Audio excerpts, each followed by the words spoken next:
အားလုံးပဲမင်္ဂလာပါဒီနေ့မှာတော့ကျွန်တော်က reflexive pronouns တွေနဲ့ပတ်သက်ပြီးတော့ပြပြပေးသွားမှာဖြစ်ပါတယ် reflexive pronouns တွေဆိုတာဘာတွေလဲဆိုတော့ myself တို့ yourself တို့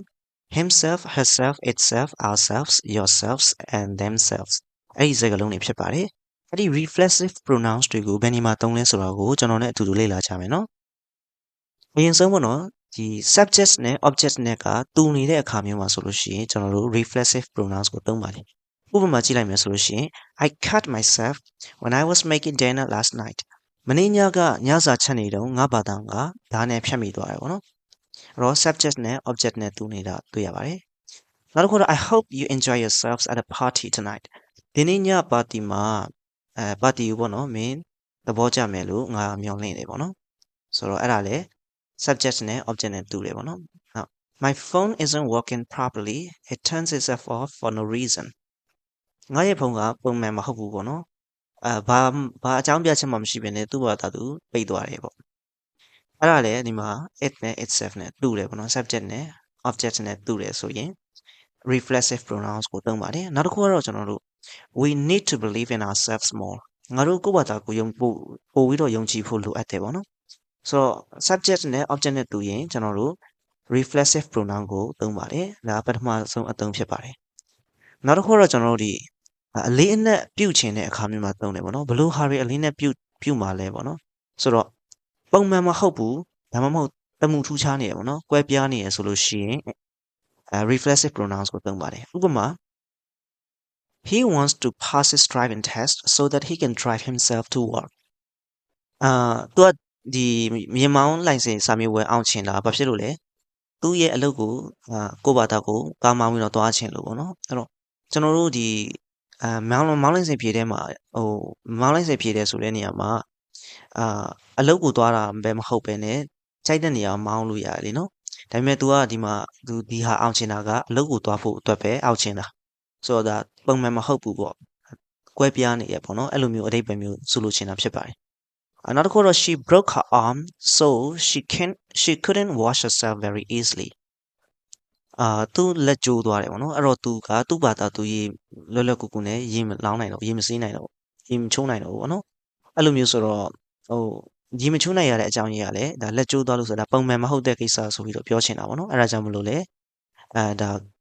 ဒီပုံမှန်မဟုတ်တဲ့ကိစ္စမလို့ကျွန်တော်တို့က reflexive pronouns ကိုသုံးတာဖြစ်ပါတယ်နောက်တစ်ခုကတော့ကျွန်တော်တို့ဒီလူပုဂ္ဂိုလ်တဦးတစ်ယောက်ကိုအလေးနဲ့ဖော်ပြခြင်းသုံးတယ်ပေါ့နော်ဥပမာ The door was definitely locked I locked it myself ဒီတကားတေချာပိတ်ထားတာငါကိုယ်တိုင်ပိတ်ခဲ့တာပေါ့နော်ဆိုတော့ဒါသူ့ကိုယ်သူအလေးနဲ့ပြုပြီးတော့ပြောတဲ့အတွက်ကြောင့်မလို့ reflexive pronouns ကိုသုံးပါတယ်အဲ့တော့အဲ့ဒါမသုံးလဲရတယ်လေနော်တကယ်တော့ I locked it လို့ပြောလို့ရတယ်ဒါပေမဲ့ myself ထည့်လိုက်တော့ပို့ပြီးတော့လေးနဲ့သွားတယ်ပေါ့နော် Are you redecorating your flat yourselves ကိုယ့်ဘာသာကိုတိုက်ခန်းကိုပြန်လဲပြီးတော့အလှဆင်နေရလားပေါ့နော်ဆိုတော့အဲ့ဒါလည်းသူ့ကိုယ်သူemphasize လုပ်တာပေါ့နော်အလေးနဲ့ပြုတ်ပြီးတော့ပြောတဲ့သဘောဖြစ်ပါတယ်နောက်တစ်ခုကတော့ကျွန်တော်တို့ noun တွေနဲ့တွဲသုံးလို့ရတယ်တဲ့အဲ့လိုတွဲသုံးပြီးတော့တွဲသုံးလို့ရှိရင်အဲ့ဒီဟာကိုအလေးနဲ့ပြုတ်တယ်ပေါ့နော်ဥပမာ We talked to the manager herself and she agreed to give us our money back manager ကိုတွားပြောလိုက်တယ်ဒီနေ့မှာ herself မထည့်လည်းရပါဘောနော် We talked to the manager အဲ့လိုပြောလိုက်ရတယ်ဒါပေမဲ့ herself ထည့်လိုက်တော့ပို့ပြီးတော့လေးနဲ့တွားတယ်ပေါ့နော်အဲ့ဒီ manager အဲ့ဒီသဘောဖြစ်ပါတယ်အဲ့တော့သူ့တော်ပြောတော့သူကပတ်စံပြန်ပေးလိုက်တယ်ပေါ့ Parents themselves need to take more responsibility for their children's learning မိဘတွေကကလေးတွေရဲ့သင်ယူမှုအတွက်ပိုပြီးတော့တာဝန်ယူဖို့လိုအပ်တယ်ပေါ့နော်ဆိုတော့အဲ့တော့မိဘကိုအလေးနဲ့ပြုပြီးတော့ပြောချင်တာဖြစ်ပါတယ်အလေးနဲ့ပြုတဲ့ဟာ၃ခုပြန်ပြီးတော့ပြောရမယ်ဆိုလို့ရှိရင်တော့ပုံမှန်မဟုတ်ဘူးဒါမှမဟုတ်တမှုထူးခြားတယ်ကွဲပြားနေတယ်ဆိုရင် reflexive pronouns ကိုသုံးတယ်နောက်တစ်ခုကတစုံတစ်ယောက်ကို emphasize လုပ်ချင်တယ်ဆိုရင်အလေးနဲ့ဖော်ပြချင်တယ်ဆိုလို့ရှိရင်လည်း reflexive pronouns ကိုသုံးပါတယ်နောက်ဆုံးတစ်ခုကတော့ noun အနေနဲ့တွဲသုံးပြီးတော့အဲ့ဒီ noun ကို emphasize လုပ်လို့ရတယ်ပေါ့နော်နောက်တစ်ခုတော့ reflexive pronoun ကို by နဲ့တွဲသုံးတယ်ဆိုတဲ့အဓိပ္ပာယ်ကအလုံးဆိုတဲ့အဓိပ္ပာယ်ပေါ့နော်တယောက်တည်းဆိုတဲ့အဓိပ္ပာယ်ဖြစ်ပါတယ်ဥပမာ he usually goes on holiday by himself သူကအားလည်းရဆိုရင်သူကလည်းတယောက်တည်းသွားတယ်ပေါ့နော်များသောအားဖြင့်တယောက်တည်းသွားတယ် Do you enjoy being by yourself တယောက်တည်းနေရတာကိုသဘောကျလားအဲ့တော့ by နဲ့တွဲသုံးလိုက်တယ်ဆိုရင်တော့တယောက်တည်းဆိုတဲ့အဓိပ္ပာယ်အလုံးဖြစ်သွားတယ်ပေါ့နော်နောက်တစ်ခုတော့ကျွန်တော်တို့ reflexive pronouns နဲ့ reciprocal pronouns ကဘယ်လိုတွေကွာလဲပေါ့နော် အဲ့တော့ reciprocal pronoun ဆိုတာက each other တို့ one another တို့အဲ့လိုစကားလုံးတွေဖြစ်ပါတယ် reciprocal ရဲ့အဓိပ္ပာယ်အတိုင်းပဲပေါ့နော် reciprocal ဆိုတာက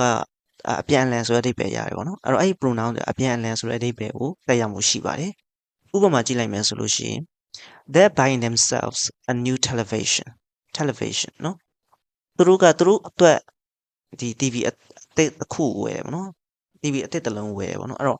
သူတို့အတွက်သူတို့ဝယ်တာပေါ့နော်သူများအတွက်ဝယ်ပေးတာမဟုတ်တကယ်လို့ each other ကိုထည့်လိုက်မယ်ပေါ့နော် they're buying each other small gifts ဆိုတော့အဲ့လိုမျိုးထည့်လိုက်မယ်ဆိုလို့ရှိရင်တော့သူတို့ကတယောက်ကိုတယောက်အပြန်အလှန်လက်ဆောင်အသေးလေးတွေဝယ်ပေးရပေါ့နော်ဆိုတော့အပြန်အလှန်ဆိုတဲ့သဘောဖြစ်တယ် themselves ဆိုတဲ့ reflexive pronoun ကျတော့ကိုယ့်ဘာသာကိုယ်ဆိုတဲ့အဓိပ္ပာယ်ဖြစ်ပါတယ် we looked at ourselves in the mirror ငါတို့ကိုယ်တိုင်ကိုပေါ့နော်မှန်ထဲမှာကြည့်လိုက်တယ် we looked at each other in surprise ငါတို့အားသိမ့်ပြီးတော့တယောက်ကိုတယောက်ကြည့်လိုက်တယ်ပေါ့နော် each other ကတယောက်ကိုတယောက်ဆိုတဲ့အဓိပ္ပာယ်ရတယ် ourselves ကကျတော့ reflexive pronouns တွေကကျတော့ကိုယ့်ဘာသာကိုယ်ဆိုတဲ့အဓိပ္ပာယ်ရအောင်နော်ကိုယ့်ဘာသာကိုယ်သူ့ဘာသာသူအဲ့လိုမျိုးအဓိပ္ပာယ်ရပါတယ်ဆိုတော့ကျွန်တော်တို့ဒီ reflexive pronoun နဲ့ပတ်သက်ပြီးတော့အများကြီးအကျိုးရှိမယ်လို့ယုံကြည်ပါတယ် comment ထဲမှာ link လေးချပေးထားပါတယ်ကိုယ့်ဘာသာကိုယ်လေ့ကျင့်ကြည့်လို့ရပါတယ်အားလုံးအတွက်အကျိုးရှိမယ်လို့ယုံကြည်ပါတယ်ကျေးဇူးအများကြီးတင်ပါတယ်ခင်ဗျာ